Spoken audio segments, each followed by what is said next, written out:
warahmatullahi wabarakatuh.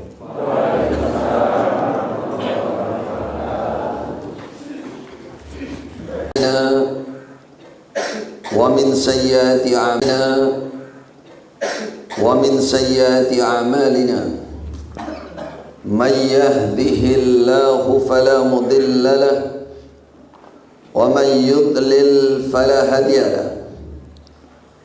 Asyhadu an la ilaha illallah wahdahu la syarika lahu wa asyhadu anna nabiyyana Muhammadan abduhu wa rasuluh wa safiyyuhu wa khaliluh.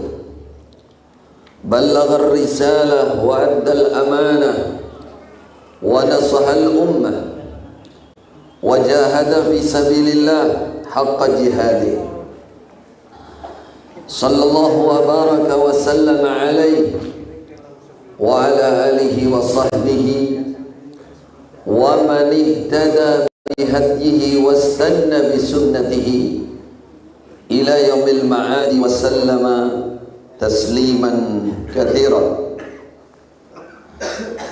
Ikhwatal Islam, ikhwatal iman, saudaraku kaum muslimin rahimakumullah. Pagi yang cerah dan segar, sabahal khair wa sabahal nur. Alhamdulillah, kita berbahagia, kita sangat gembira manakala kita berada di dalam keadaan Islam, iman dan ihsan, badan sehat walafiat. Insyaallah kita selalu berada dalam rahmat Allah subhanahu wa ta'ala. Amin ya rabbal alamin.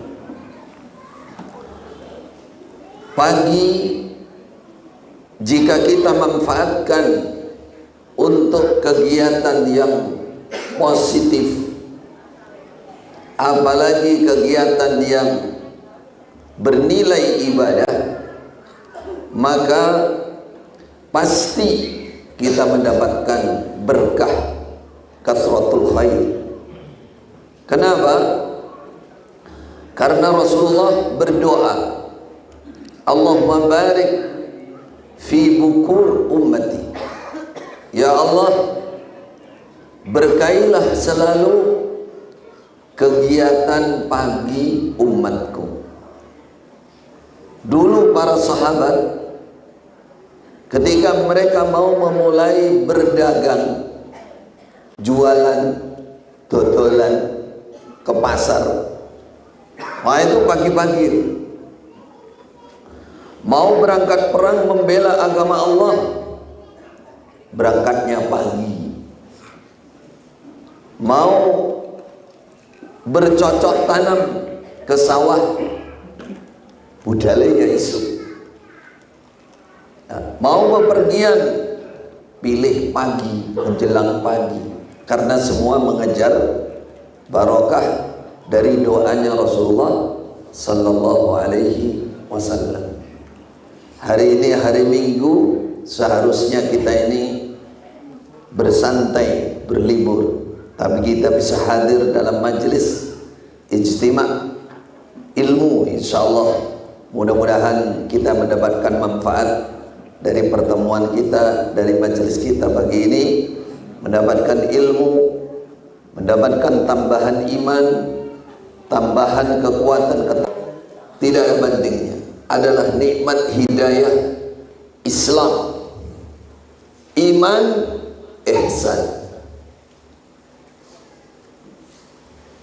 Kita ditunjukkan oleh Allah, dimudahkan oleh Allah menjadi seorang muslim. Itu nikmat, nikmat besar. Mayuridillahu ayyahdiyahu yashrah sadrahu lil Islam. Siapa yang oleh Allah dikehendaki mendapatkan hidayah, petunjuk dari Allah, yasrah sadrahu lil Islam, maka dadanya, jiwanya, hatinya dibuat lapang menerima dengan Islam secara kafah. Udkhulu fis silmi kafah. Yasrah sadrahu, lebar luas dadanya, apa saja yang ada di dalam Islam dia menerima, qabul, tidak ada penolakan sama sekali, baik akidahnya, ibadahnya, bermuamalahnya, akhlak dan adabnya, semua Islami, diterima, tidak ada yang ditolak. Kenapa? Karena Islam itu datang sebagai rahmatan alamin. Ketika kita merasakan atau menjiwai, menikmati sebagai umat Islam dan menerima semua apa yang ada dalam Islam, itulah petunjuk, itulah hidayah, itulah hidayah. Dan itu keutamaan, kelebihan, keistimewaan yang oleh Allah tidak diberikan kepada semua orang. Mendapatkan hidayah itu, kemudian naik iman dan ihsan, itu bukan karena pangkat seseorang, harta seseorang, nasab seseorang. Mohon maaf, adakah di sini yang nasabnya lebih tinggi daripada Abu Jahal? Maaf, nasabnya lebih bagus, lebih baik daripada Abu Jahal? Mungkin jenengan masih penasaran, apa maksudnya? Loh, Abu Jahal itu orang Quraisy. Coba Rasulullah mengatakan Quraisy itu khairun nas, sebaik-baiknya manusia, nasab terbaik itu Quraisy. Kenapa? Karena Quraisy itu turunan Nabi Ibrahim ke Nabi Ismail, terus ke sampai Adnan, sampai kepada Quraisy, sampai kepada Rasulullah sallallahu alaihi wasallam. Pertanyaannya, kalau seandainya Allah memberikan hidayah Islam, iman dan ihsan karena nasab, tentunya yang pertama dapat siapa? Abu Jahal. Kalah kita. Kita ini orang mana? Tawang Mangu, kadek rodok. Nah, masuk pisan. Bukan desa, sopoker, soponeng kula temen. Gak usah hase. Wangkler turunin mangan yo. No iman. Wadem, sopoker turunin mantap. Termasuk ini kawasan, namanya kawasan Tumak Ninah, kawasan Anteng. Allahu Akbar. Kita ingin mensyukuri nikmat hidayah Islam. Abu Jahal, di samping dia nasabnya orang baik, pertanyaan kedua, orang Arab apa bukan? Arab nama badan orang Arab, kira-kira ganteng. Ya wong Arab ya ganteng, jadi wong Arab. Tuh. Pertanyaan berikutnya, kira-kira isok bahasa Arab nama badan. Nah, ini kisah S2, kalau tanggal S2. Dengan jawabannya kok guyu nih. Isok bahasa Arab. Loh, Abu Jahal niku ahli bahasa Arab. Nah, yakin? Yakin jenengan? Yang dimaksud ahli itu wong biasa. Cara tiang Jawi niku bahasa kromo inggil, dure kromo inggil enten mboten? Hah? Dua. Itu Abu Jahal. Jadi Al-Quran itu diturunkan dengan bahasa Arab. Inna anzalnahu Qur'anan Arabiyyan. Pertanyaannya, kalau Abu Jahal itu wong Arab, iso coro Arab, kira-kira ngrungokke Al-Quran ini paham napa mboten? super paham. Pancene ya bahasa ya Abu Jahal. Bahasa Quran itu bahasa Arab.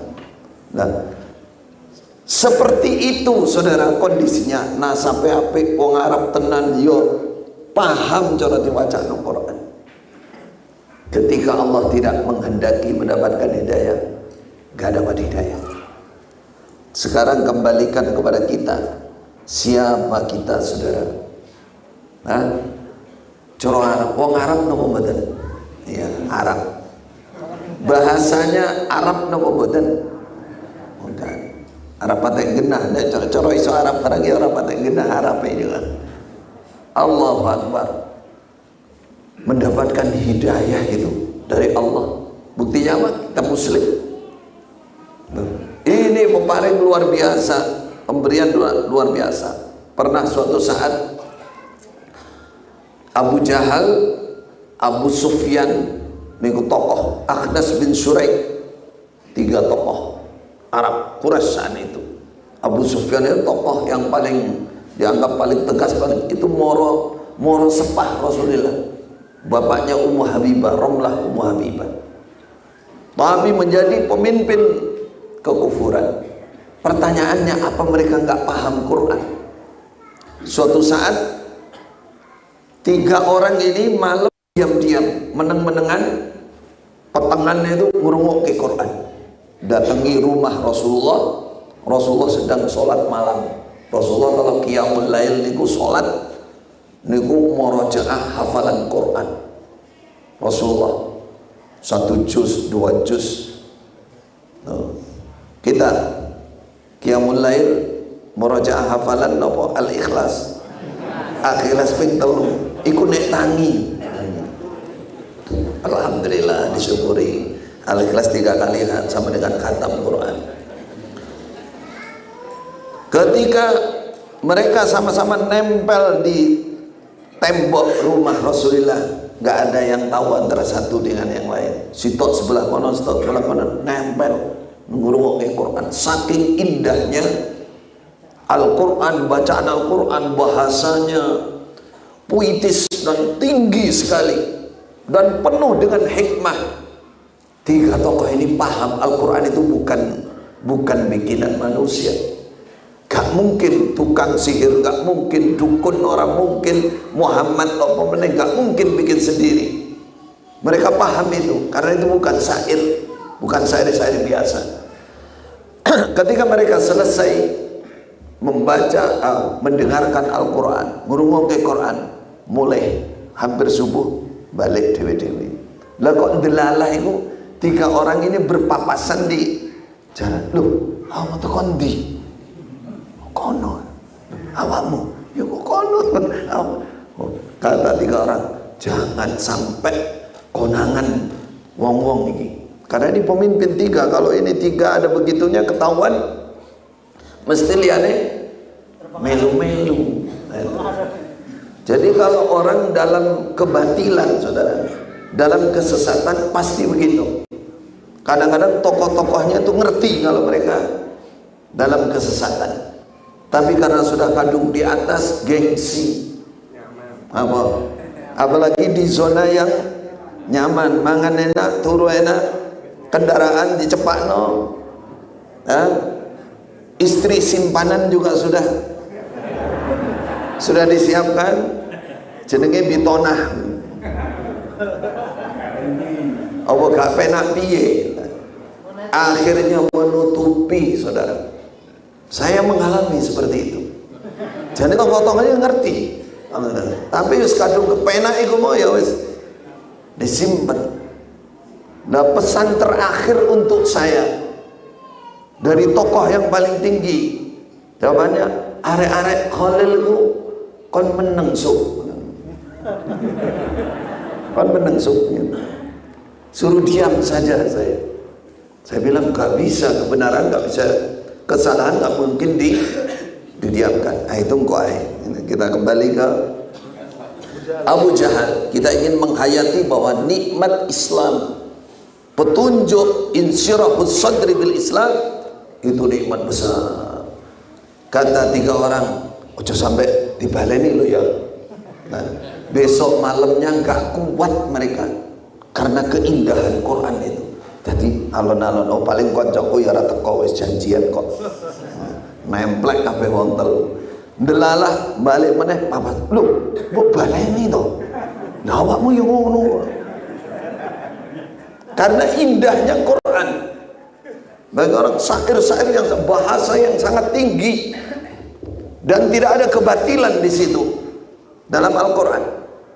Ya, akhirnya mereka berjanji lagi, dikuatkan. Malam ketiga jadi wis arep turu, ora iso turu. Aku tunggu ngrungokke Quran. Sampai ketika nemplek meneh petuk maneh. Ini kata mereka perjanjian terakhir. Wes mati, hidup mati itu harus kita nggak boleh terpengaruh. Jangan sampai punya hubungan dengan Muhammad lagi. Keluarkan dari grup WA. Nek petuk ora iso disopo. Padahal biyen kuatuan wis seperti saya ini disambut, saya ke petuk ae melengos. Sopo gue ya, iswilah. Jadi terakhir tiga orang ini menyatakan sudah kita berhenti betul ini, sekapok tenan, jangan sampai ketahuan jamaah kita. Besoknya Akhnas bin Syuraih mendatangi Abu Sufyan. Piye menurutmu itu? Sing mbok rungokke iki lho, piye? Kata Abu Sufyan, aku paham sebagian tapi ora paham sebagian. Tapi sing aku paham iki gak mungkin keliru iki. Gak mungkin salah. Tuh Abu Sufyan, lebih enake. Kata ada ya ora iso awake dhewe kok sampai condong nang Muhammad katut kabeh. Itu. Ikut semua. Yang mau saya ambil tadi judulnya apa? Abu Jahal. Abu Jahal. Ketika Akhnas ini mendatangi Abu Jahal, Pak, tokohnya Abul Hakam. Hei wong cerdas, hei tokoh. Bagaimana menurut kamu? Apakah kita masuk Islam saja? Katanya. Apa kata Abu Jahal? Dia mengatakan dalam bahasa Arab, nazakna nahnu wa banu Abdi Manaf. Kabilahku dengan kabilahnya Abdi Manaf, Nabi Muhammad maksudnya, dari dulu bersaing. Bersaing ini cara Jawa apa? Saingan. Ketika mereka dermawan ngasih makan minum orang haji, kabilahku melu bersaing. Ketika mereka bersedekah kendaraan untuk perjuangan Bani Abdi Manaf, kami juga bisa. Ketika mereka melakukan begini, kami bisa bersaing dari dulu. Namun sekarang ketika golongan Abdi Manaf mengatakan fina nabiyun, di kalangan kami ada seorang nabi yang mendapat wahyu dari langit sana, fa aina nahnu minhu, bagaimana mungkin aku, kabilahku bisa mengejar itu, katanya. Wallahi la nu'minu bihi abadan wa la nusaddiquh. Nih, ditutup oleh Allah hatinya. Demi Allah, saya tidak akan beriman kepada Muhammad dan tidak akan membenarkan Muhammad.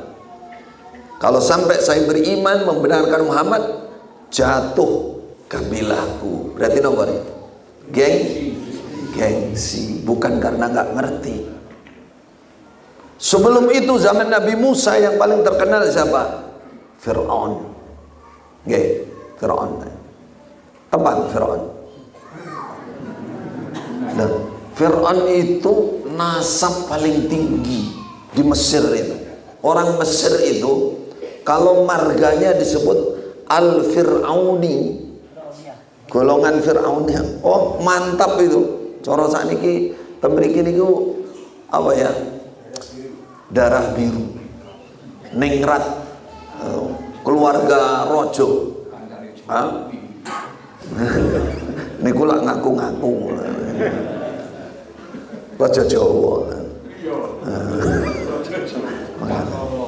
Jadi saudaraku yang dirahmati oleh Allah, Jangan mengatakan Fir'aun itu bayangan kita kaya Dracula, kaya loh, iku wong ganteng, wong sugih, wong kuwasa, badannya sehat 300 tahun disebutkan, gak pernah loro, gak pernah sakit.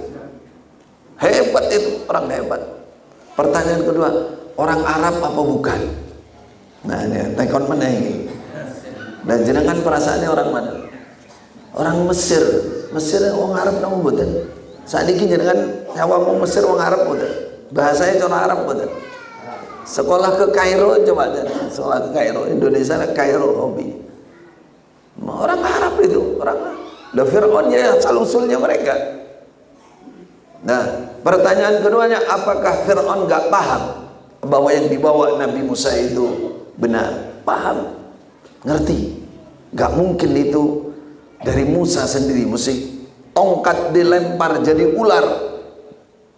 Ular beneran, bukan ular-ularan. Nah, buktinya ya tongkat yang lain makan semua dilahap. Kalau sihir hanya mata saja yang disihir. Masukkan ke tiak, keluarkan sinarnya terang. Nah, kalau sekarang ada nggak yang begitu? Masukkan ke tiak, semaput kabeh ngoten. Ini sinarnya terang. Dan ini sinar beneran, bukan menyihir mata manusia. Kalau sihir itu kan matanya saja yang dibalik, barangnya ya tetap. Nah, ketika Mesir dilanda bencana, banjir bandang, saudara-saudara kita sedang mengalami ujian di Aceh, di Sumatera. Jenengan gak apa-apa, sering sekali YouTube lihat siaran langsungnya, untuk agar kita punya empati, punya rahmat, bisa memberikan bantuan. Alhamdulillah, sepertinya dari Muhammadiyah paling besar. Alhamdulillah, itu menunjukkan persaudaraan yang luar biasa. Yang kedua, untuk berjaga-jaga, kita bersyukur kepada Allah, kembali kepada Allah, bertobat kepada Allah, merasa takut kepada Allah. Jangan sampai bencana menimpa kita. Fafirru ilallah. Jangan merasa aman. Wala ya'manu makrallah illa al-qaumul khasirun. Orang yang merasa aman dari ancaman Allah itu orang-orang yang rugi, orang-orang yang fasik. Kita nggak pernah merasa aman. Kembali kepada Allah. Yang mau kita ambil, terjadi 5 kali banjir bandang, habis itu banjir belalang, walang. Ketika di Mesir ada belalang, tapi penuh belalangnya mana. Banjir kutu, kutu ini gitu, tumo, tumonya unta gede-gede, penuh di mana-mana. Banjir darah, getih ini, banjir nih, banjir bandang nih. Nah, saat ini kan banjirnya paling air lumpur terus gelondongan kayu. Yang motong orang aku, padahal wis bukti ono. Itu ambruk sendiri kok rapi kayak berarti kedai rapi. Kebohongan kok terang-terangan, goro kok terang-terangan. Ya, banjir darah. Apa kurangnya lagi? Banjir kodok. Bontofati awaddam.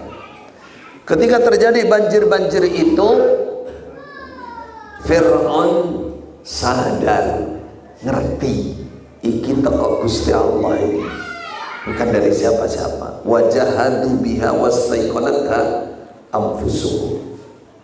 Tuh, mereka menentang, tapi sebenarnya hatinya tahu bahwa itu dari Allah. Sehingga Nabi Musa mengatakan, laqad alimta ma anzala haula illa rabbul alamin. Hai Fir'aun, sebenarnya kamu tahu tidak mungkin bisa menurunkan bencana-bencana ini semua kecuali Allah Rabbul Alamin. Dan Fir'aun menyelisihi janji. Setiap terjadi banjir, dia panggil Nabi Musa, "Hai Musa, ayo ud'u rabbak, tolong kamu doa kepada pangeranmu.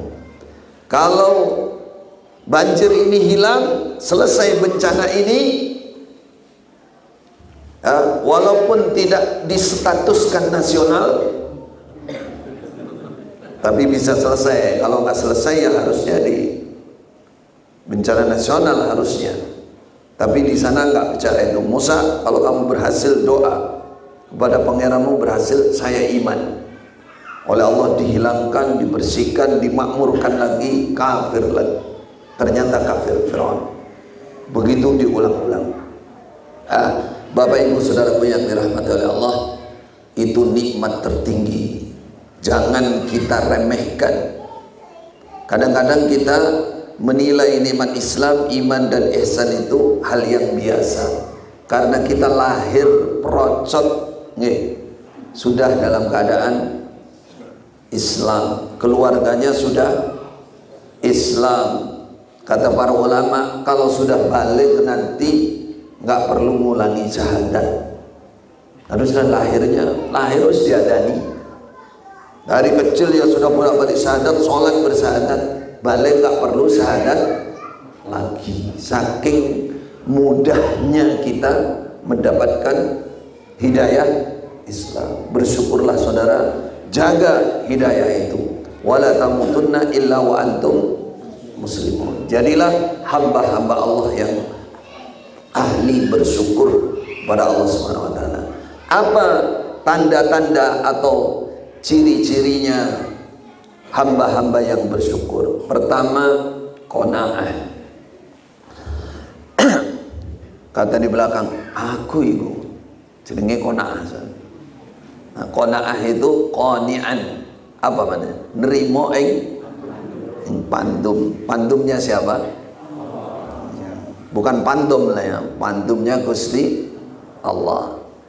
Kata Rasulullah kepada Abu Hurairah, salah satu sahabat yang sangat dekat dengan beliau, Rasulullah mengatakan, kun qani'an takun asykaran nas. Jadilah kamu orang yang selalu menerima, puas, ridha, rela, senang dengan pandumnya Gusti Allah. Pertanyaannya begini, sudahkah kita memiliki sifat itu? Jawabannya insya Allah secara umum sampun. Kalau nikmatnya itu, rezekinya itu gede, besar. Tapi kalau kecil, seret. Nah ini yang harus kita koreksi diri. Sebab itu menjadi tanda hamba yang bersyukur. Qanaah, menerima, puas sesedikit apapun. Alhamdulillah ya Allah, bisa minum seteguk air. Alhamdulillah ya Allah, bisa makan sepiring nasi. Qanaah, sebaik-baiknya hamba itu adalah ruzikal kafafa qana'a bihi, dikasih rezeki pas. Pas ini kenapa? Cukup. Nah cukup kakean. Pas tambahin mawon, pas-pasan. Pas-pasan. Tapi bisa qanaah, nerima. Ya ora turah. Nah orang kurang cukup begini. Kadang-kadang kurang. Turai jarang. Tapi bisa nerima. Itu hamba yang ahli bersyukur. Ahli bersyukur. Pertanyaannya, siapa manusia tertinggi dalam qanaah? Jawabannya sudah Rasulullah sallallahu alaihi wasallam. Coba kita buat perbandingan. Sungguh rugi jika kita tidak menjadi hamba Allah yang qanaah. Jenengan membayangkan hidupnya Rasulullah seperti apa? Hidupnya Rasulullah itu, kata Sayyidah Aisyah, pernah 2 bulan berturut-turut payonnya orang umum, apa bahasanya? Gak ngebul. pawon dapur tidak pernah. 2 bulan nanti jenengan ibu-ibu belakang payon 2 bulan 2 sasi pawon jangan tawon. Dapurnya nggak nyala, api 2 bulan nanti. Jangankan 2 bulan, sehari bolak-balik cetek sampai entek. Musak masak, mungan mangan. Rasulullah kata saya pernah beberapa kali 2 bulan dapur tidak menyala. Berarti dahare nopo? Ya orang mangan sego nek cara saiki. Ya makan sana nggak makan gandum. Apa yang dimakan? Ya kurma itu. Kurma. Pun ada tuh. Nah, kurma 1, 2. Rasulullah makan kurma paling 3 terus minum. 2 bulan. Bagaimana kehidupan Rasulullah kesehariannya? Kata Sayyidah Aisyah, kami makan sehari itu 1 kali atau 2 kali. Itu kalau ada. Nah, saya ini mangannya pisan tapi jajannya terus. Kalau Rasulullah tidak. Memang kehidupannya begitu, 1 kali atau 2 kali makannya. Kalau kita belum 3 kali, sambate saulan. Wah, aku mangan wong ping pindho tok. 3 kali sego kabeh. Nek gak sego nes marem-marem. Jare wong Arab, Indonesia sagir lakin akil kathir marah. Kata Indonesia lah, wong iki cilik jatane mangane akeh-akeh. Kadek panganannya reno-reno. Aduh, makanannya macam-macam. Orang Arab itu pagi pada makan roti sedikit gitu aja, kurma selesai. Mereka makan nasi itu paling malam sekali aja sehari. Umumnya begitu. Lain dari itu paling kurma, roti, susu. Nah gitu aja. Nah kita apa? Nah isu awan begini orang sego ngono wis. Gak marem, gak mangan jarene. Wis sarapan Pak? Burung. Padahal kentakno telo, roti wis piro terus telo apa nek durung sarapan ya. Soalnya durung apa? Segone dereng. Nah, kita sampai membahas Rasulullah kehidupannya seperti itu. Alas tidurnya Rasulullah nanti seperti apa? Alasnya dari kulit unta atau kulit sapi, kulit beber. Bantalnya nanti ya kulit juga, isinya tapas kurma. Tapas kurma itu dan yang tapasi kurma. Kira-kira nek dituruni empuk napa atos kaya cor-coran. Kula nate kok teng Mekah tahun 93 masih mendapati bantal ngono kuwi. Nah kaya kaya cor-coran. Atos bantalnya Rasulullah. Itu Khalifah Umar masuk ke kamar Rasulullah, nangis gak leren-leren. Khalifah Umar yang manusia paling tegel, paling kuat, nangis melihat Rasulullah. Kenapa? Rasulullah bangun, di sininya ada bekas napa ngarani kloso. Khalifah Umar nangis. Masya Allah. Kata Khalifah Umar, wahai Rasulullah, Rasulullah nanya, mayubki, kenapa kamu nangis wahai Umar? Apa kata Umar? Ya Rasulullah, Kaisar wa Kisra mulukud dunya indahum minad dunya muntashir. Raja Kaisar, Raja Kisra, raja-raja disebut oleh Khalifah Umar. Mereka berada dalam kerajaan yang besar, yang indah, yang luas, ya. Semua ada, semua mewah. Nah, berarti sini ini mewah semua ini. Mepet sawah. Semua mewah. Wa anta sayyidul alamin, kata Umar. Sedangkan engkau Rasulullah sayyid di alam, semua alam. Sayyidu waladi Adam, sayyidul mursalin. Engkau orang paling top, paling tinggi, paling mulia. wa haluka hakadha, nangis lagi Khalifah Umar, sedangkan kondisimu, kondisi engkau Nabi seperti ini wahai Rasulullah. Rasulullah yang asalnya santai begini, lihat Umar ngomong begitu, langsung cekikal duduk. Afi syakkin anta ya Ibn al-Khattab, katanya. Rasulullah, kamu masih dalam keraguan wahai Ibn al-Khattab kan? Imanmu di sana. Ala tuhibbu anna lana al-akhir wa lahumud dunya. Apa kamu enggak senang kalau kita mendapatkan akhirat, surga, dan mereka dapatkan dunia? Baru kata Khalifah Umar, air mata saya yang tadinya derotos terus mandek,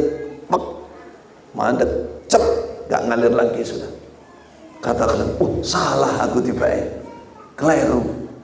Saya ingin menggambarkan dari cerita ini betapa beliau itu qanaahnya luar biasa. Beliau enggak, dia terima apa yang dari Allah. Sampai doanya beliau itu loh, Allahumma inni a'udzubika min qalbin la yakhsha wa du'ain la yusma wa min nafsin la tasba. Ya Allah, lindungi hambamu dari jiwa yang tidak pernah cukup, tidak pernah warak, gak tahu warak, jiwanya gak pernah warak, gak pernah kenyang.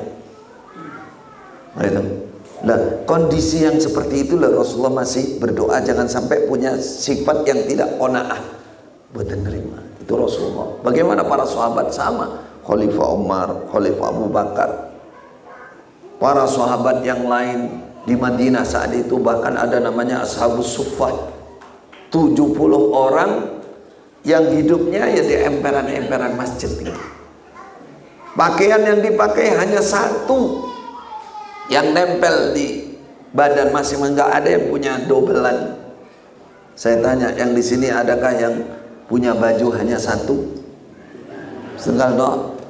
Enggak ada. Berarti ya sugih kabeh. Nah, saya kan tadi mengatakan ini kan perbandingan. Mereka manusia-manusia terbaik dalam umat ini memiliki qanaah dalam kondisi hidup yang seperti itu. Nah, pertanyaannya, kita yang serba ada ini sudah punya apa belum qanaah?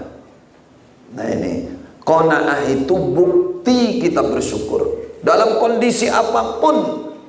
Rezeki yang kita terima sesedikit apapun kita terima, alhamdulillah ya Allah. Nah, kalau orang qanaah pasti diberikan ketenangan, sugih hati. Nah, itu sugih yang sesungguhnya ya. Karena apa? Karena dia oleh Allah memang dianugerahi hati yang cukup. Kalau qanaah itu bersyukur aja, nanti oleh Allah diluaskan hatinya, terima, nggak ada masalah dalam hidupnya. Ada diceritakan cerita hikmah, ada seorang yang punya tanggung jawab ngeramut anak, istri, orang tua perempuan, ibu. Dia bekerja di seseorang, ini pekerja yang jujur, yang rajin, gak tahu bolos. Suatu saat dia bolos, katanya juragannya, majikannya, oh konek wayah gajian tak tambahi, ben gak bolos, ben semangat. Gajian ditambah gajinya. Tapi pekerja ini ya biasa-biasa saja, alhamdulillah biasa, sikapnya biasa. Berikutnya bolos lagi, iki tak tambahi gajinya kok malah bolos meneh. Bolos ini kenapa? Paham gak? Bolos, marah juragannya, tak kurangi ini. Biasa bolos, akhirnya dikurangi gajinya. Ketika dikurangi, ya uangnya biasa-biasa saja. Ya seorang gelo ya wis model biasa saja. Akhirnya juragannya ini penasaran. Juragannya penasaran. Awakmu itu tak tambahi ya biasa, tak kurangi ya biasa. Jadi apa tuh rahasiamu? Apa kata dia? Wedal jenengan tambahi niku, anak saya lahir.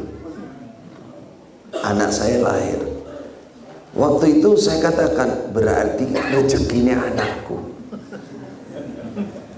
Udah biasa ini pancen ya, anak lahir bawa rezeki.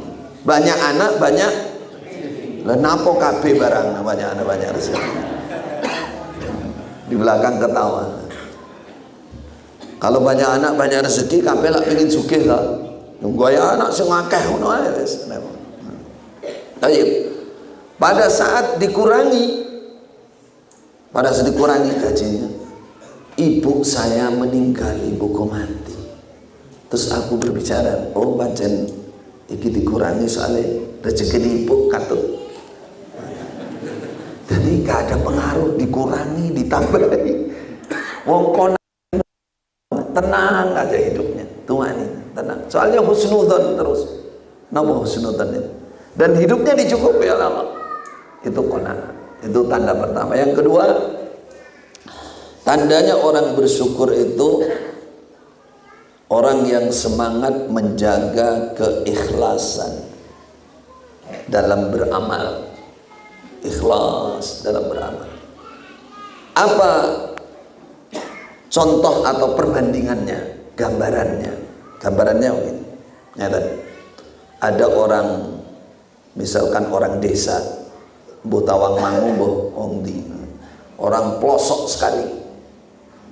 Dia orang miskin, tidak punya pekerjaan, hidupnya kurang.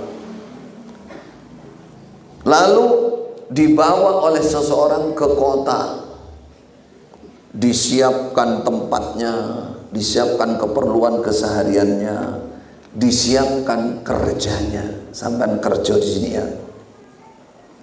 Dibawa dari desa, terus digaji. Berarti ini orang yang ditolong ya, ditolong, dibantu ya, yang asalnya sudah super melarat, orang melarat biasa. Pertanyaannya, kira-kira orang seperti ini berterima kasih enggak dengan yang menolong? Matur sembah nuwun boten.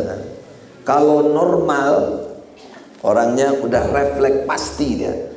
Wah, merasa. Pertanyaan pertama, pasti mensyukuri, pasti berterima kasih. Yang kedua, kira-kira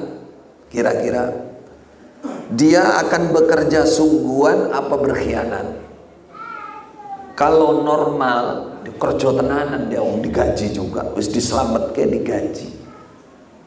Itu normalnya. Kalau tidak normal, pikirannya nggak normal, nggak ada lisannya berterima kasih. Terus sembah nuwun nggak ada, nggak terucap. Disuruh kerja sudah digaji, males kerjanya. Males tinggal turu isu-isu tulinan HP per HP turu gak kerja.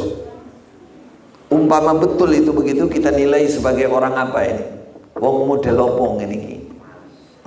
Bukan tidak bersyukur, tidak tahu diuntung. Mana nih?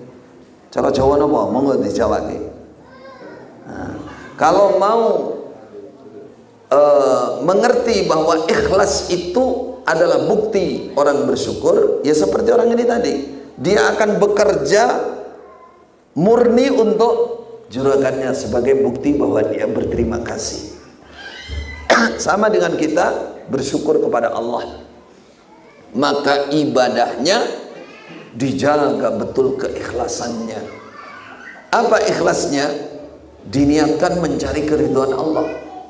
Jenengan sholat, jenengan poso, zakat, ya, sedekah sunnah, mencari ridho Allah, ibtigha'a wajhillah.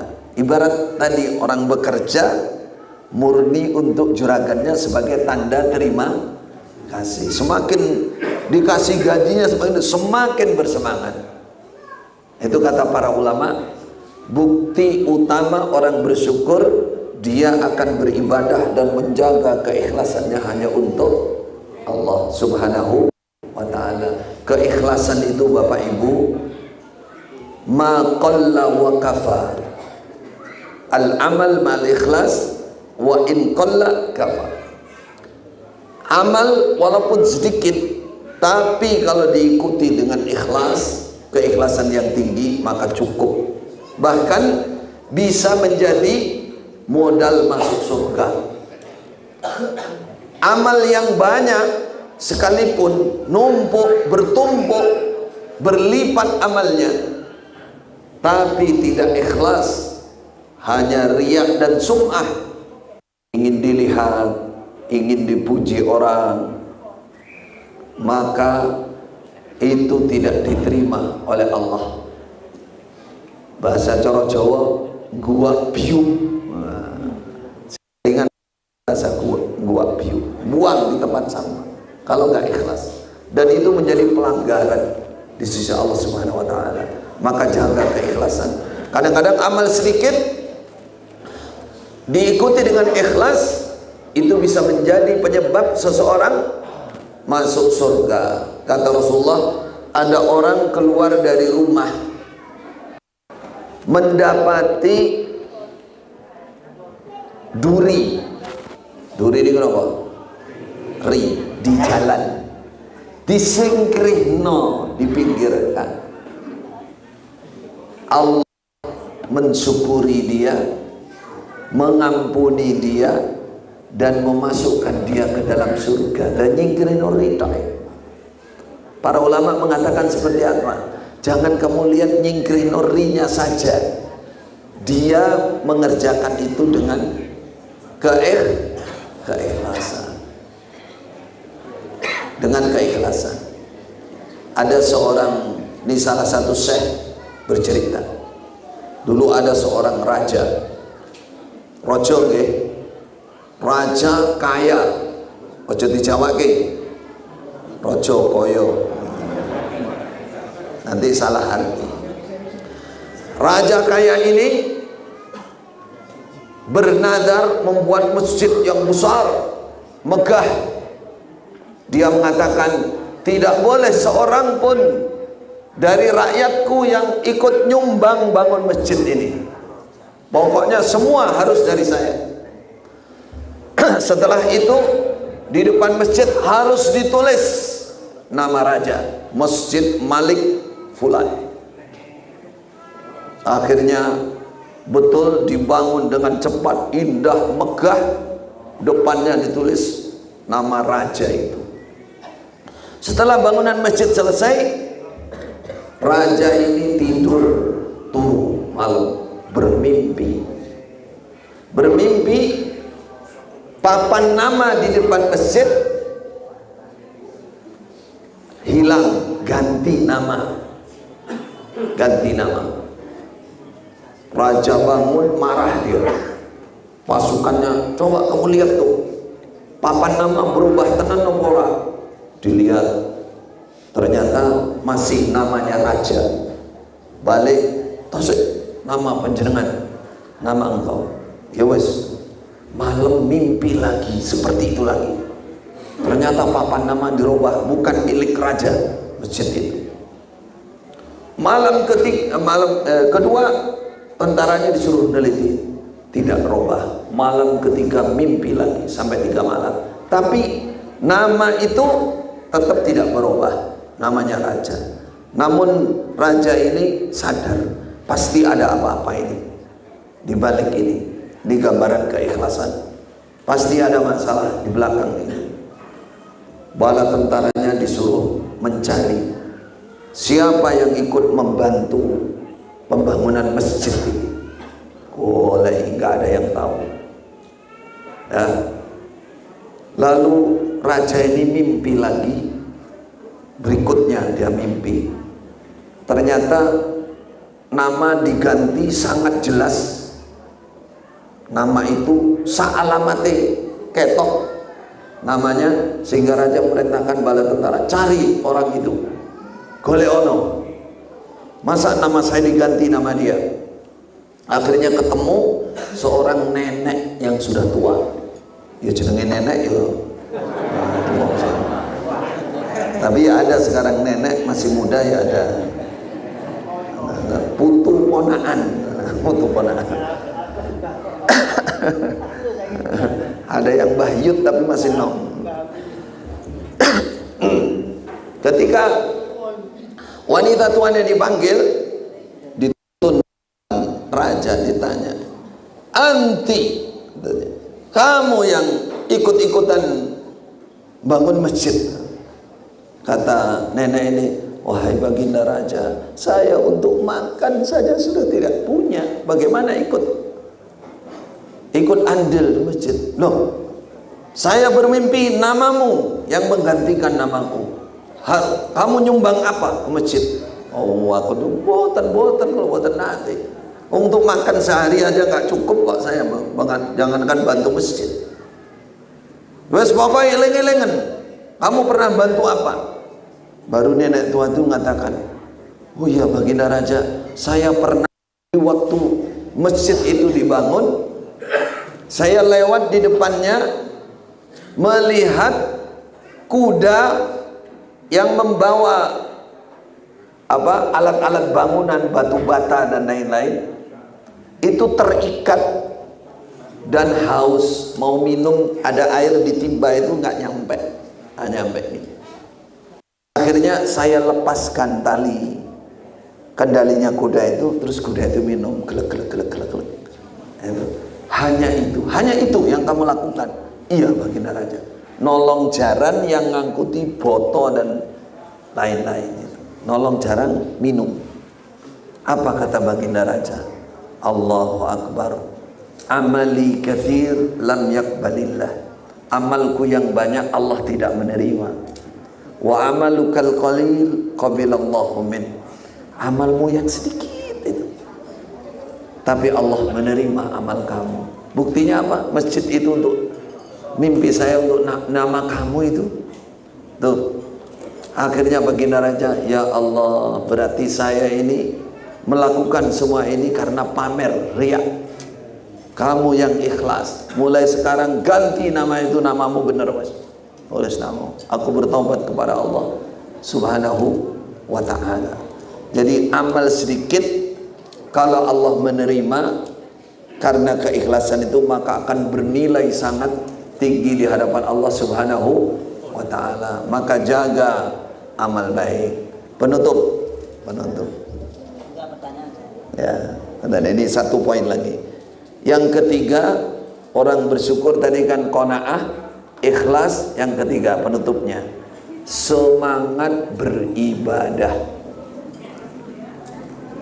Semangat beribadah itu pembuktian syukur seseorang. Kalau kita mendapatkan nikmat dari Allah, ibadahnya tidak meningkat. Loh, Agus meningkat ning di lantai 2, masjidnya tingkat, berarti carry jadinya. Meningkat bukan lantai 2. Kalau ibadahnya semakin banyak, bangun malamnya semakin tertib, berarti bersyukur. Kalau ingin tandanya hamba yang bersyukur. Kalau semakin melemah, katakan saya tidak punya tanda bahwa saya adalah hamba Allah yang bersyukur. Lalu takut sewaktu-waktu nikmat itu dicabut oleh Allah, didatangkan kerugian, bencana, bahkan diancam besok akan disiksa, ditanya oleh Allah di hadapan Allah, summa latus'aluna yauma idzin anin na'i. Bukankah Rasulullah sampai bengkak kakinya sholat malam karena bersyukur? Jawabannya iya, saestu. Nah, tinggal kita sekarang bagaimana kesungguhan kita beribadah. Dari poin pagi ini, marilah jadi hamba Allah yang bersyukur. Tandanya qanaah, nirimo ing pantun, jaga keikhlasan dalam beribadah dan semangat beribadah. Kalau kita menjadi hamba yang bersyukur, maka Allah akan menetapkan, mengokohkan nikmat dan akan menambahi nikmat. Kemudian besok masih disiapkan kenikmatan surga, kehidupan yang selama-lamanya. Hadza wa sallallahu ala nabiyina Muhammadin wa ala alihi wa sahbihi. Monggo jika ada yang mau bertanya, Pak. Bapak-bapak, bila ada pertanyaan, di satu dan dua, monggo. Bapak-bapak yang tadi datang ke internet, ini bisa Siapkan Mas Hari. Bapak-bapak. Bapak. Ini supaya kita Bagaimana?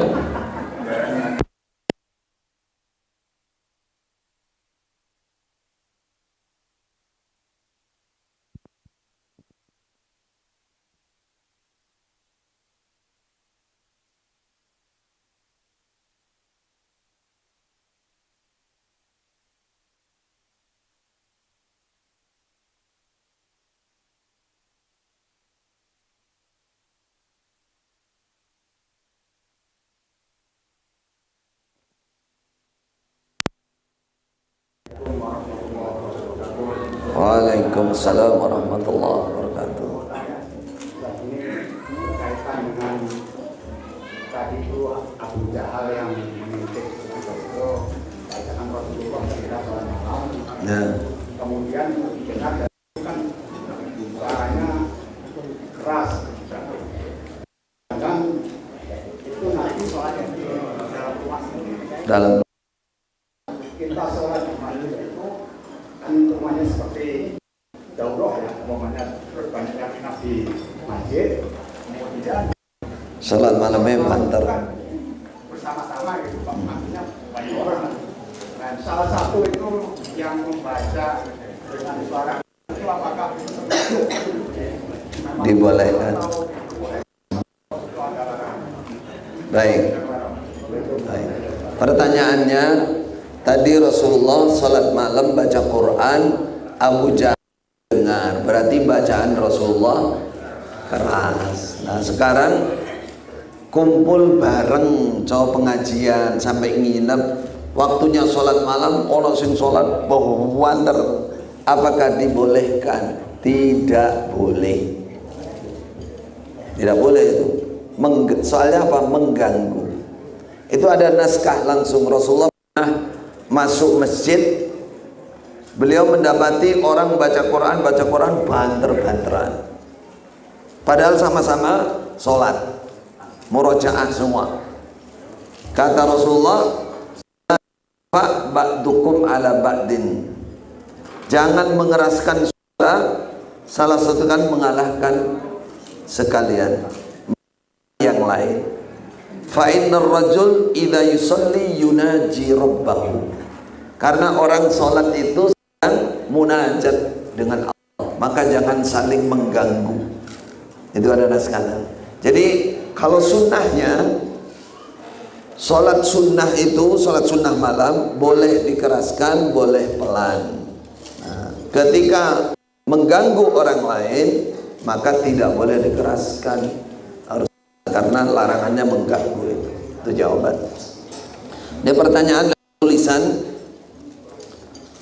tadi, semangat beribadah itu merupakan bukti orang bersyukur. Pertanyaannya, bagaimana caranya supaya bisa semangat beribadah, supaya istiqomah semangat?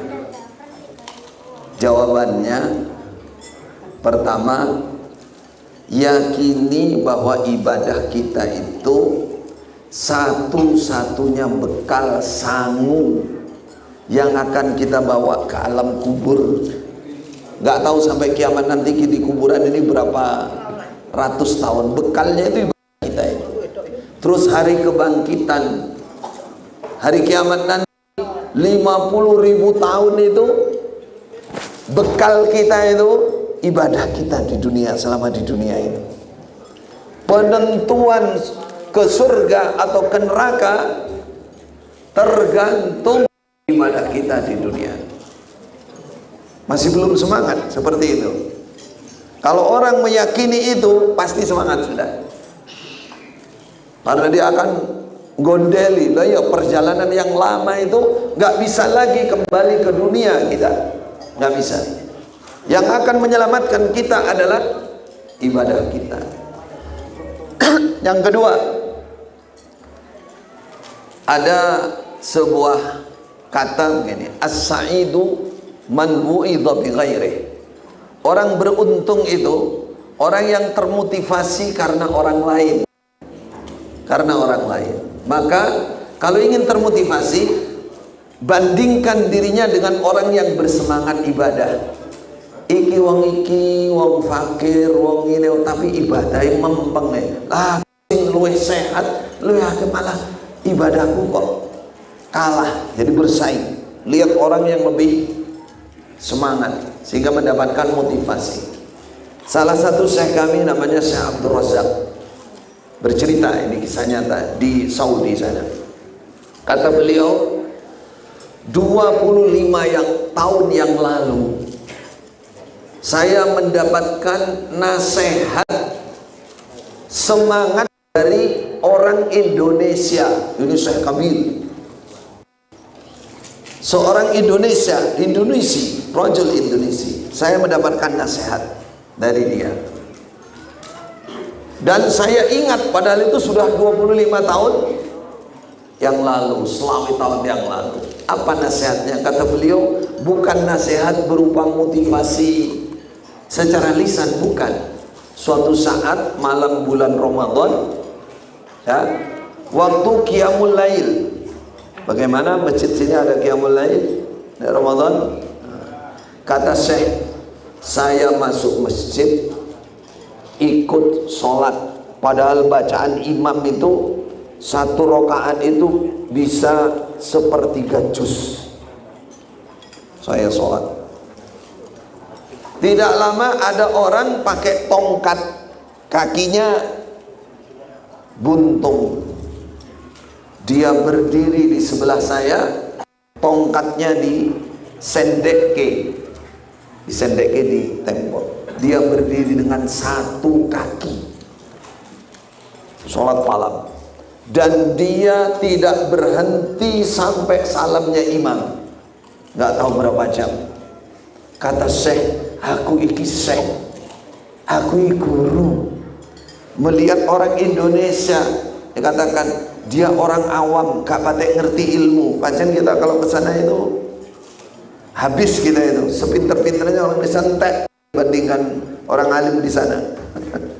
Kata beliau, ini orang biasa, bukan orang Arab, tujuh golonganku ya, ilmunya sholat ngadeg dengan satu kaki dari awal sampai akhir, gak duduk satu kaki.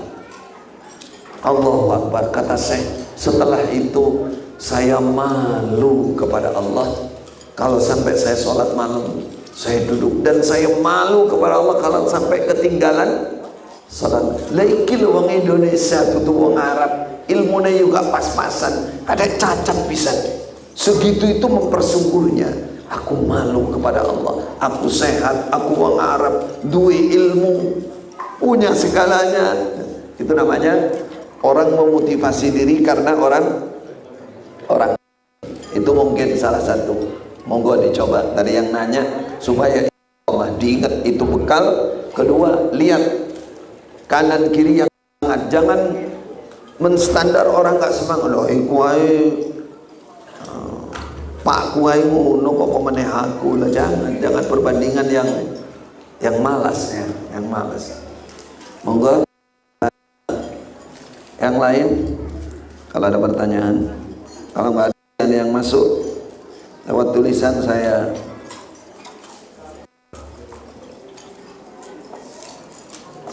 Wah, ini tetap tanyanya supaya semangat aja. Bagaimana supaya semangat mencari ilmu, motivasinya apa? Motivasi mencari ilmu sangat banyak. Di antara yang tertinggi, mencari jalan surga. Aduh, saya sangat terkesan ketika mencari ilmu di Mekah. Banyak orang-orang sudah sepuh. Kalau sepuh itu ya wes sesepane orang ampuh. Kan sesepane ampuh. Yang suruh cari ilmu. Saya di majelisnya namanya majelis saya, yaitu mayoritas orang sudah sepuh. Majelis ilmu bawa kita semangat. Padahal kadang-kadang pendengaran itu sudah lemah, tapi metawiti cara Jawa leres ya. Bahasa mereka metawiti, tenanan boleh ilmu. Ada salah satu yang saya tanya, saya senggol, saya istimewa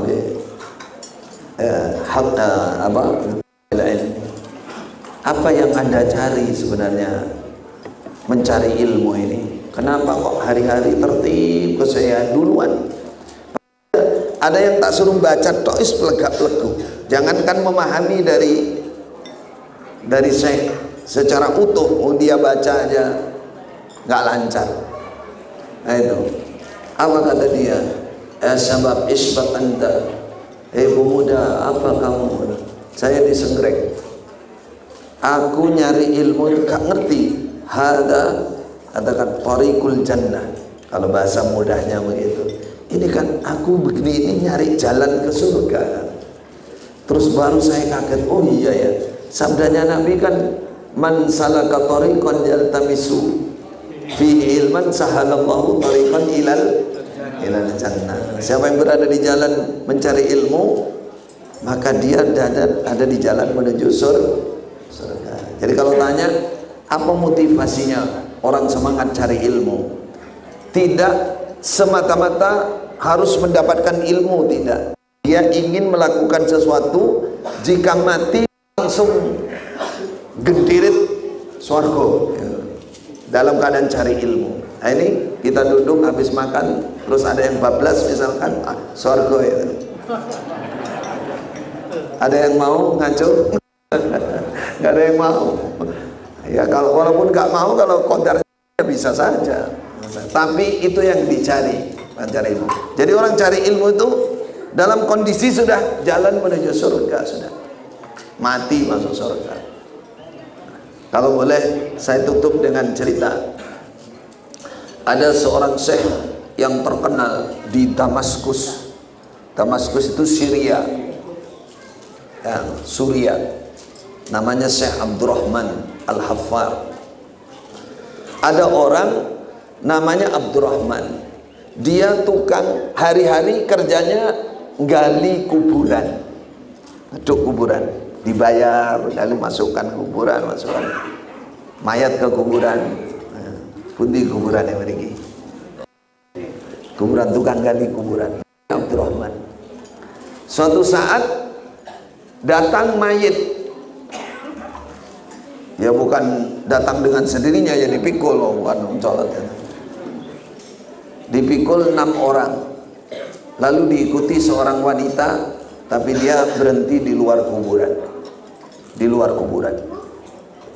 Ketika 6 masuk, Abdurrahman ini menerima dari bawah. Mayitnya dikirim, diletakkan.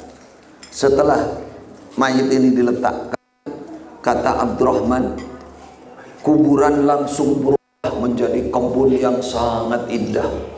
Raudhatun min riyadil jannah. Lalu ada kuda putih dan ada orang yang sangat tampan turun dari arah langit membawa jenazah itu. Tapi kata Abdurrahman, saking indahnya, saking saya silaunya itu semaput saya. Karena saya semaput, yang di atas loh, bukan mati bisa nih wong ini. Pada turun diunggah no, disiram di apa di atas. Yang melanjutkan 6 orang itu sampai dikubur. Belum begitu sadar, dia masih delek itu ditinggal sama 6 orang ini. Dah nggak tahu siapa mereka.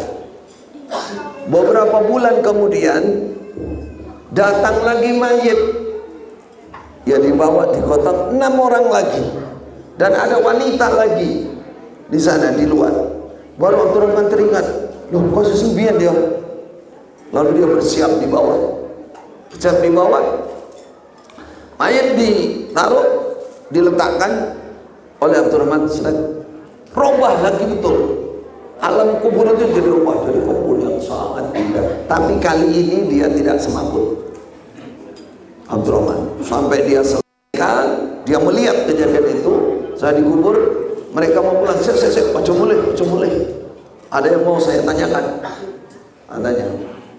Adanya apa? Siapa mayit itu? Sopo mayit ini? Kata bawa, loh kami kami ini dibayar.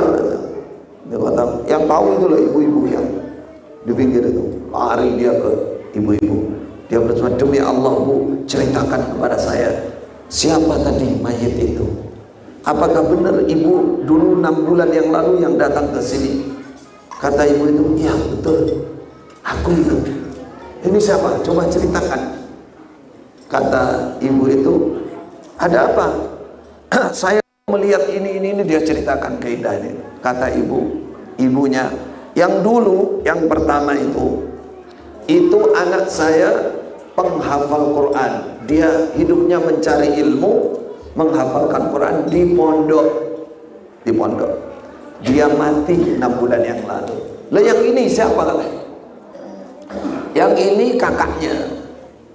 Dia nggak cari ilmu, dia kerja, tapi hasil kerjanya sebagian untuk membiayai adiknya. Baru Abdurrahman kata, Masya Allah, sudah kelihatan surganya. Pencari ilmu di kuburan sudah kelihatan kebun surga. Hanya yang mencari, yang membantu membiayai juga kecipratan, kebagian barokahnya. Diuncalno itu apa? Cangkulnya sama Tuhan. Wes kali-kali kubur meneh aku. Tinggal. Padahal umurnya sudah 40 tahun lebih. Pergi pindah ke masjid, nama masjid Jami Damaskus, masjid yang megah itu. Dia langsung masuk di halaqah, di syekhnya gumun. Iki wong iki sapa to? Mana anta? Ana Abdurrahman Syekh. Ana Abdurrahman. Mana Abdurrahman man? Al-Hafidh, tukang gali kubur, gali kuburan. Lah gali kuburan siapa? Enggak, saya urid atlubal ilm, saya mau cari ilmu. Loh, tukang gali kuburan kok boleh ilmu? Wis tua pisan. Enggak, saya enggak begitu. Pokoknya saya enggak mau jadi tukang gali kubur. Pokoknya aku boleh ilmu, saya cari ilmu. Loh kenapa? Baru dia ceritakan. Dalam beberapa tahun berhasil, pada umurnya sudah 40 lewat.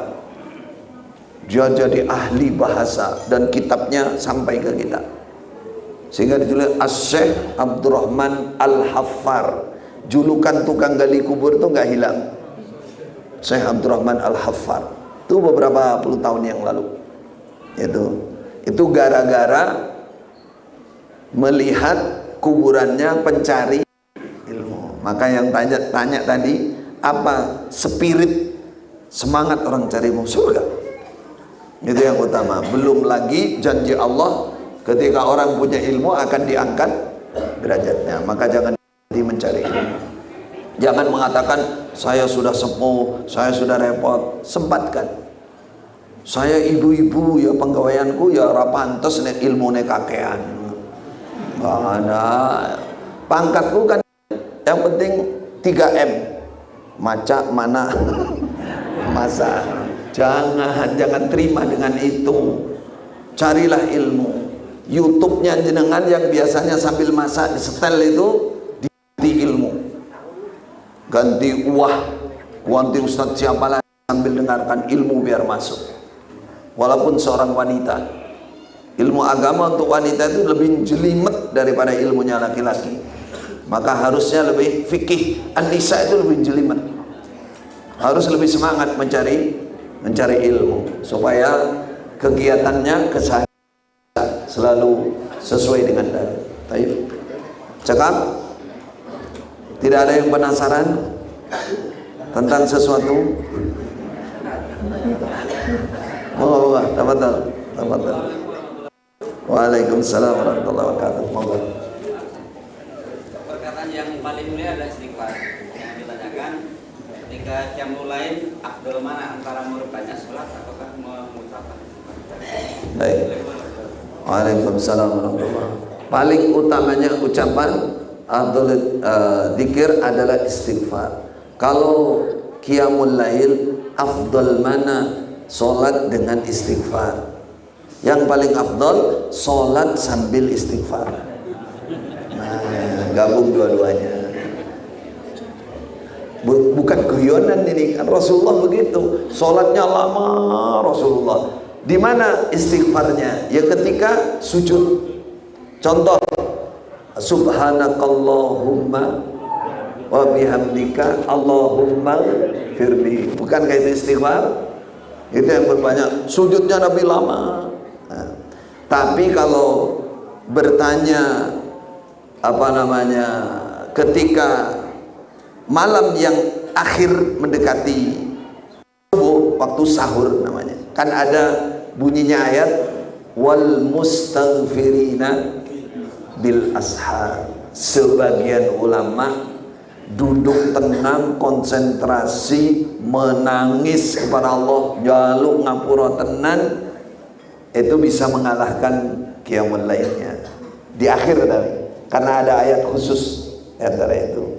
Tapi ya umpama itu kita tempatkan dalam sujud, ya juga nggak ada masalah, karena Rasulullah juga panjang dan istighfarnya ada di dalam sujud. Bahkan kalau sujud itu dikatakan aqrabu ma yakunul abdu min rabbih hina yasjud fa'akfiru fiha du'a. Paling dekatnya posisi hamba dengan Allah ketika dia sujud, maka perbanyak doa dalam sujud. Doa yang termasuk paling utama adalah istighfar, mohon pengampunan kepada Allah Subhanahu wa ta'ala. Satu pertanyaan penutup tulisan ini masuk. Dulu saya sewaktu di Islam Jamaah. Teruskan apa enggak ya?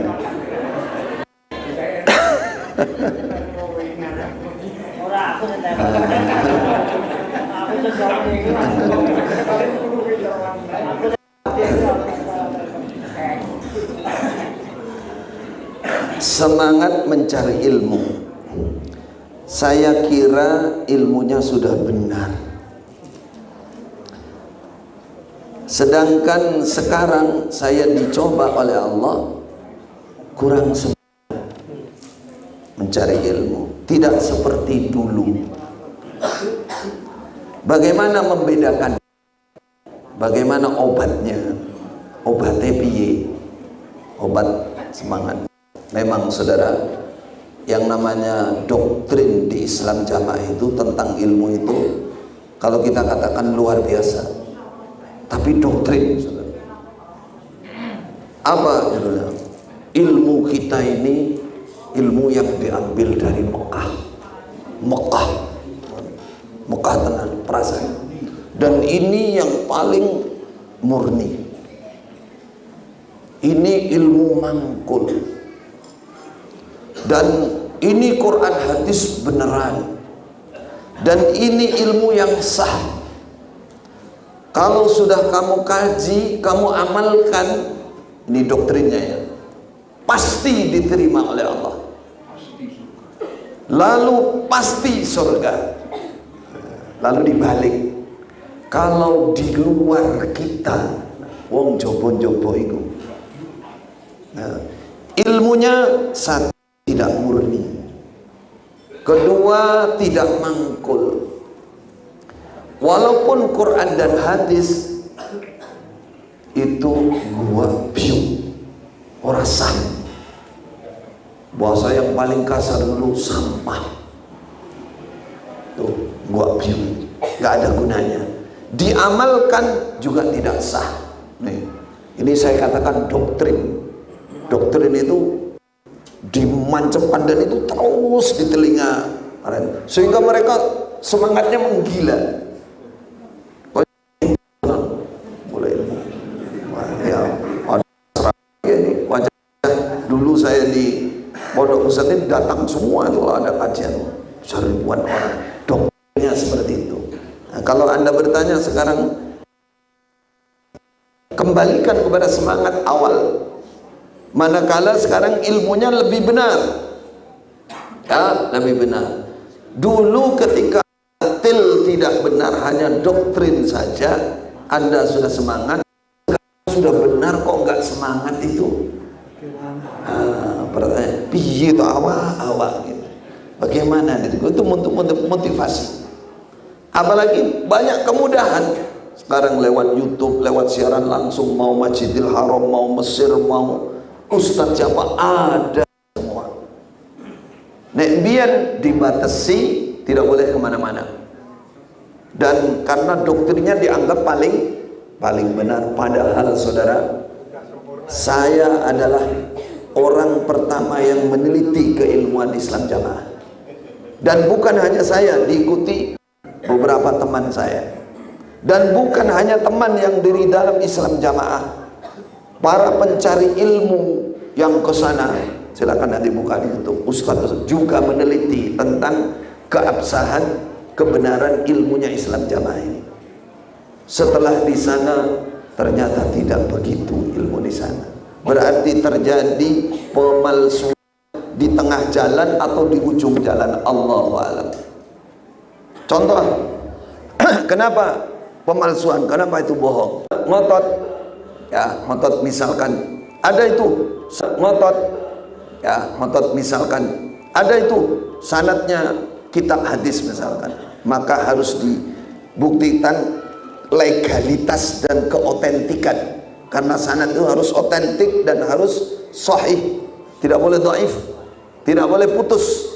Maka saya bisa memastikan sanad yang mereka pegang mongkote, putus, tidak bisa dipertanggungjawabkan dengan beberapa hujah, dalil dan kenyataan, tidak sesuai dengan apa yang ada di Mekah. Dua, secara ajarannya tidak ada di Mekah mengajarkan seperti itu. Di antara umat Islam mengelompokkan diri, bikin amir sendiri, sembunyi, baiat, lalu mengaku paling benar, paling sah Islamnya, lainnya kafir. Ini ajaran mengatasnamakan kemurnian dari Mekah, bohong. Nih, lo kok semangat sekali, jelas. Ya, soalnya saya ingin berdakwah kepada mereka. Ini semangat ini maksudnya dakwah ini bukan dendam, supaya genah. Jadi jamaah yang di bawah itu biar tahu Anda semua, apakah ada yang bunglon-bunglon nyusup ke sini, nah, Anda semua dibohongi oleh orang-orang di atas. Saya bertanggung jawab dengan ucapan saya. Kalau mau dibuktikan, ayo dibuktikan. Kalau dibilang ilmunya dari Mekah, ayo buktikan ke Mekah.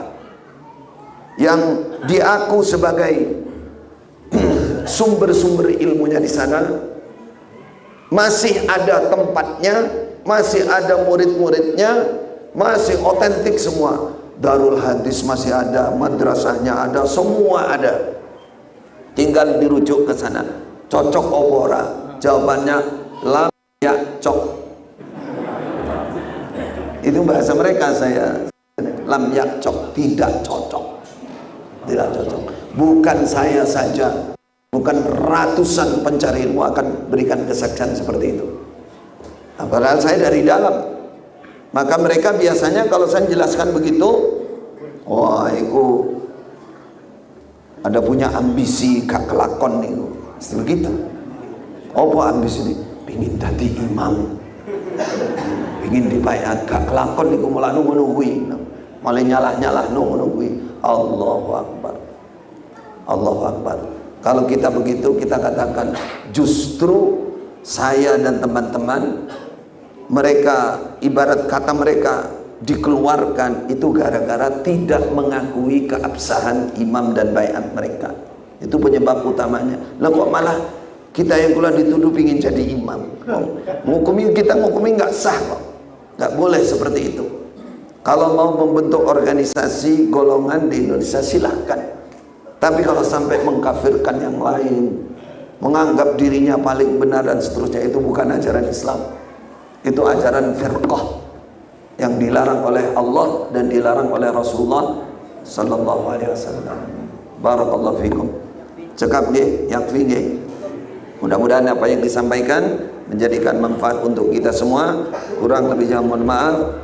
Semoga majelis ini menambahkan barokah, iman, takwa, rahmat, berlimpahnya rahmat dari Allah Subhanahu wa taala. Kita menjadi hamba-hamba yang ahli bersyukur kepada Allah, semangat menjaga ikhlas, semangat beribadah, dan semangat menambah ilmu. Allahumma shalli ala Muhammad wa ala ali Muhammad Walhamdulillahirabbil alamin. Mohon maaf jika ada kurang lebihnya. Wassalamualaikum warahmatullahi wabarakatuh.